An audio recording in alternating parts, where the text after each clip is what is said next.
Hello friends, welcome again to a new session. आज session में आमे डिस्कशन करिबा जे ओएसपी आरबी रो जॉइनिंग को नहीं पीएमटी ड्राइवर रो फिजिकल डेट को नहीं कोन रही अपडेट परे देखिबा आपण मानकर जो आरआई एआरआई अमीन एसएफएस एवं आईसीडीएस सुपरवाइजर एग्जाम को मोड रही पारे एवं को मंथ सुधा ही पारे ठीक अछि कोन रिगार्डिंग अपडेट रही से सब विषय आमे डिस्कशन करिबा। प्रथम देखंतु ओएसपी आरबी रो जो जॉइनिंग ता होबा को जाउछि जो आपण माने जो भाबुचंती जे 1 जून रे होबो सेटा चांसेस नाही जे 1 जून रे प्रोबेबिलिटी नाही तार मानि चलो लास्ट वीक हला कि जून रो लास्ट वीक सुधा एटा ही पारे काहे कि ना जो अंडर एज पिला माने जो केस करिसंती केस ए पर्यंत भी प्रोसेसिंग रे रहिछि फाइनल आउटपुट ए पर्यंत आसी नाही फाइनल सुनानी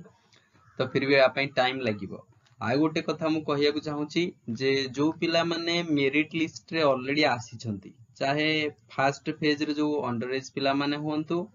किबा ओवर एज पिला माने जो माने 19 तारिख रे 19 मे रे फिजिकल क्लियर करी रहिले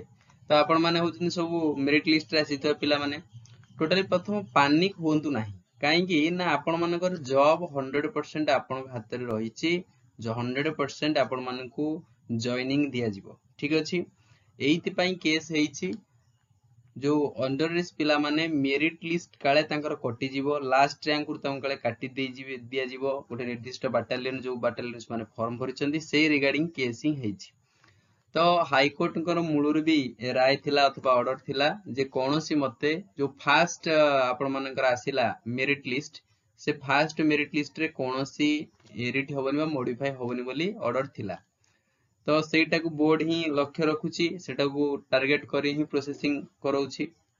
प्रॉब्लम सेटिया उपुजिला अथवा अराइज कला जेतबेले दुईटा बाटालियन आपण मानकर मालकानगिरी गोटे बाटालियन जो थे कि समस्त सीट फिलअप हो जाइथिला लगभग आ गोटे रहिला आपण मानकर ढेंकानाल एई दीटा बाटालियन जेतु अधिक वैकेंसी प्रथम तो बाहरी थिला बहुत पिला फॉर्म भरिथिले अंडर एज कथा मु कहूची तो अंडर एज पिलांकर टोटली जतले फिजिकल सरिला एठी समस्त सीट फिलअप हो गला 100% फिलअप हो गला किंतु जतबेले ओवर एज पिला मानकर एज रिलैक्सेशन माननीय हाई कोर्ट देले 3 वर्ष रे एज रिलैक्सेशन देले परवर्ती समय से मानकर फिजिकल हैला बहुत पिला मध्य सेम बाटालियन रे फॉर्म भरिसंती देखा गला एवं तांकू जॉइनिंग टा प्रॉब्लम हैला एइति पई जे ऑलरेडी हाई कोर्ट एपटे कहउचंती जे मेरिट लिस्ट रे कोनोसी मॉडिफाई करा जिवो नाही एपटे रे कोन ना सीट समस्त फिलअप अछि तो ये केस रे कोन करा जाई पारे दीटा कंडीशन नै पारे प्रथमत सेमती रखी देई पारे जो अंडर एज पिला मानकर मेरिट लिस्ट आज इट जेमती रहिला तांकू एई बाटालियन दे देई पारे आउ जो ओवरेज पिला केटा रहिले हला हाथ गणित केटा पिला तो तांकू अलगा बाटालियन रे अदर बाटालियन रे जॉइनिंग दे दी पारे एमिति हेई पारे गोटे कंडीशन। आउ गोटे केस कोन हेई पारे ना जे यदि बोर्ड चाहिबो ताहले ए निर्दिष्ट बाटालियन रे सीट को से बढ़ाई परिबो बुझी परछन यदि सीट बढ़ाइला तो अंडर एज पिला माने भी जॉब पाइबे जॉइनिंग नेबे प्लस ओवर एज पिला माने भी जॉइनिंग नेबे सेतिरे कोनोसी प्रॉब्लम होबनी तेनु तारी रिलेटेड ही चलीछि प्रोसेसिंग आपण माने कहि परिबे तेणु जेहेतु कोर्ट रो कथा तो गोटे दिन कि 2 दिन भितर तो संभव नुहे कि मैक्सिमम 7 डेज भितर मध्य संभव नुहे तो कोर्ट केस माने मिनिमम 15 डेज आपण धरि चलिबे तो आपण माने जे देखिबे मे मंथ सरीवा ऊपर तेणु 1 जून संभव नुहे तेणु last week of June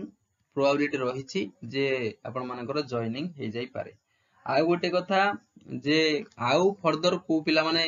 दयाकरी case करंतु नाही काहे कि ना आपण जब के न होनांती आपण माने जानि सुनि ही प्रोसेसिंग टा डिले करछन रिक्रूटमेंट प्रोसेस को जदि आपण माने केस न करि थांते स्पेशली तो जाहले तो जो माने फिजिकल क्लियर करिछ माने ही जॉब पाइबो एपटरे सीट फांका रहउची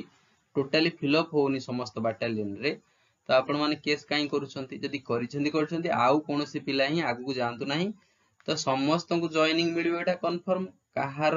जॉइनिंग को कटा जीव नाही एटा भी 100% कंफर्म ठीक अछि। तो ये थिला आपण मानकर ओएसपी आरबी रिगार्डिंग अपडेट तो जून लास्ट वीक सुधा आपण मानको वेट करियो पड़िबो जुलाई भी हे जाई पारे कहि होनी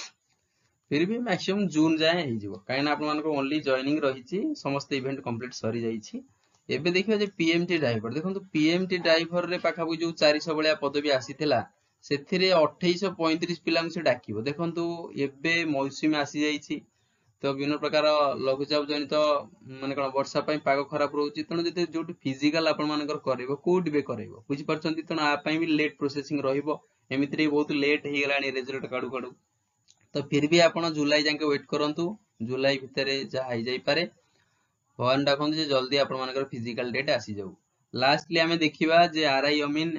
ଏସଏବିଏସ୍ ଆଇସିଡିଏସ୍ ସୁପରଭାଇଜର ହେଲା, ଆଙ୍କର କଣ ନୂଆ ଅପଡେଟ୍ ରହିଛି, ଏକ୍ଜାମ କଣ କେବେ ସୁଦ୍ଧା ହେଇପାରେ। ଦେଖନ୍ତୁ ଯଦି ଆରଆଇ ଅମିନ କଥା କହିବା, ଏଥିରେ ଟୋଟାଲି ଯୋଉ ପିଲାମାନେ ଫିଜିକାଲ ଆପଣ ମାନଙ୍କର ସରି ଯୋଉମାନେ ଦେଇଥିଲେ ପ୍ରିଲିମ୍ ଏକ୍ଜାମ ଆପିୟର କରିଥିଲେ, ସେମାନେ ସବୁ କ୍ୱାଲିଫାଇ କରିଦେଲେ। ତ ଏଥିରେ କଣ ହେଲା ନା ପାଖାପାଖି 3 ଲକ୍ଷ ହେଲା କି 3 ଲାख ପିଲା ପାଖାପାଖି କ୍ୱାଲିଫାଇ କରିଛନ୍ତି ମେନ୍ ଏକ୍ଜାମ ପାଇଁ। ଆଉ ଗୋଟେ ଆପଣ ଗୋଟେ କଥା ଚିନ୍ତା କରନ୍ତୁ ଯେ 3 ଲାख ପିଲାଙ୍କୁ ଯେତେବେଳେ ଏକ୍ଜାମ କରେଇବ, ଏପଟରେ କୁହାଯାଉଛି ଯେ ଓଏମଆର ବେସ୍ଡ ଏକ୍ଜାମ ହବ, ବୁଝିପାରୁଛନ୍ତି? ଯଦି ଓଏମଆର ବେସ୍ଡ ଏକ୍ଜାମ ହେଲା ତ ଗୋଟେ ଦିନରେ 3 ଲକ୍ଷ କ୍ୟାଣ୍ଡିଡେଟ କୁ ଇଏ କରିବା, ଏକ୍ଜାମ ଆପିୟର କରିବା ତ ପସିବଲ ନ ହେଇପାରେ। ଯଦି ଓଏମଆର ବେସ୍ କଲା ହେଇଯାଇପାରେ, ଯଦି ଅନଲାଇନ କରିବ ହବ ନାହିଁ, କିନ୍ତୁ ଫାଇନାଲି ଆପଣ ମାନଙ୍କର 99% ହବ ଓଏମଆର ବେସ୍, ବୁଝିପାରୁଛନ୍ତି? ଏତେ ପିଲାଙ୍କୁ ଆକୋମୋଡେଟ୍ କରିବା ପାଇଁ ହେଲେ ଓଏମଆର ବେସ୍ ଏକ୍ଜାମ ହିଁ ହବ। ତ କଣ କେବେ ସୁଦ୍ଧା ହେଇପାରେ ଦେଖନ୍ତୁ, ଆପଣ ମାନଙ୍କୁ ମ୍ୟାକ୍ସିମମ୍ ମୁଁ କହିବି ଜୁନ ମାସରେ ସମ୍ଭବ ନୁହେଁ, ଜୁଲାଇ ଆପଣ ଧରନ୍ତୁ ହେଲା କି, July that to be last week, July 20-25 ସେପଟରେ, ବୁଝିପାରୁଛନ୍ତି? ଜୁଲାଇର 20 କିମ୍ବା 25 ତାରିଖ ସେପଟକୁ ଆପଣ ମାନଙ୍କର ପ୍ରୋବାବିଲିଟି ରହିଛି ଯେ ଆପଣ ମାନଙ୍କର ଏକ୍ଜାମ ହେଇପାରେ, ବୁଝିପାରିଲେ? ତ ଆଉ ଗୋଟେ କଥା କହିବି, ଯୋଉ ମାନଙ୍କର ଏକ୍ଜାମ କ୍ୱାଲିଫାଇ କରିଦେଇଛନ୍ତି ମେନ୍ ଏକ୍ଜାମ ପାଇଁ, ବାସ୍ କଣ ନା ଘରେ ବସି ହାର୍ଡ ୱାର୍କ କରନ୍ତୁ ଆଉ ପାଠ ପଢନ୍ତୁ ମନ ଲଗେଇ, ବୁଝିପାରିଲେ? ବଢିଆ ଅପରଚୁନିଟି ରହିଛି, ପାଖାପାଖି 2895 ଭଳିଆ ପୋଷ୍ଟ ରହିଛି, ଆପଣ ମାନେ ଦେଖିପାରୁଥିବେ ବିଭିନ୍ନ କାଟାଗୋରୀରେ। ଆରଆଇ ରେ ହେଲା 559, ଆଇସିଡିଏସ୍ ସୁପରଭାଇଜର 498, ଏଆରଆଇ 827 ପଦବୀ, ଅମିନ 686, ଏସଏଫଏସ୍ 325, ତ ହ୍ୟୁଜ ଭାକେନ୍ସି ରହିଛି, ବୁଝିପାରୁଛନ୍ତି? ଯଦି ଟିକିଏ ଆପଣ ମାନେ ଆଟେମ୍ପ୍ଟ ଲଗେଇବେ ହେଲା କି ଧ୍ୟାନର ସହିତ, ନିଶ୍ଚିତ ଭାବରେ ଆପଣ ଗୋଟେ ଜବ୍ ପାଇଦେବେ। ଆଉ ଯେତେ ଲେଟ୍ ହଉଛି ସେତେ ଆପଣ ମାନଙ୍କର ପ୍ରିପାରେସନ ଷ୍ଟ୍ରଙ୍ଗ ହଉଛି, ବୁଝିପାରୁଛନ୍ତି? ଏଇଟା ହିଁ ମାନି ଚାଲନ୍ତୁ। ଆଉ ଯୋଉମାନେ ପ୍ରିପାରେସନ ରେ ଲ୍ୟାକ୍ କରୁଛନ୍ତି, ଭାବୁଛନ୍ତି ଏକ୍ଜାମ ତ ହବ 15 ଦିନ ପୂର୍ବରୁ ତ ଆମକୁ ଯାହାହେଲେ ଜଣାଯିବ, ଆଉ 15 ଦିନ ପୂର୍ବରୁ ଆମେ ଭଲରେ ପଢିନବୁ, ଏଇଟା ଭୁଲ ଭାବୁଛନ୍ତି। ଆପଣ ମାନେ ବହୁତ ପଛରେ ରହିଯିବେ, ପ୍ରିପାରେସନ କରୁଥିବା ପିଲା ଆଗରେ ରହିକିରି ଜବ୍ ଟେ ନେଇଯିବ, ବୁଝିପାରିଲେ? ତ ଏବେ ତ ଲାଗି ପଡନ୍ତୁ, ସମୟ ଆଉ ନଷ୍ଟ କରନ୍ତୁ ନାହିଁ, ସ୍ପେଶାଲି ଏସସି ପିଲାମାନଙ୍କୁ କହୁଛି ଯୋଉମାନେ ସିରିୟସ୍ ଅଛନ୍ତି ଟୁୱାର୍ଡସ୍ ହିଜ୍ ଜବ୍। ଓକେ, ତ ଜୁଲାଇ ଲାଷ୍ଟ ୱିକ୍ ସୁଦ୍ଧା ଆପଣ ମାନଙ୍କର ଆରଆଇ ଅମିନ ପ୍ରୋବାବିଲିଟି ଆସି ଯାଇପାରେ। ଆଉ ମୁଁ କହିଲି ଯୋଉଟା ଜୁନ ର ଲାଷ୍ଟ ୱିକ୍ ସୁଦ୍ଧା ଆପଣ ମାନଙ୍କର ଓଏସିପି ଆରବି ର ଜଏନିଂ ମଧ୍ୟ ହେଇଯାଇପାରେ, ବୁଝିପାରିଲେ? ତ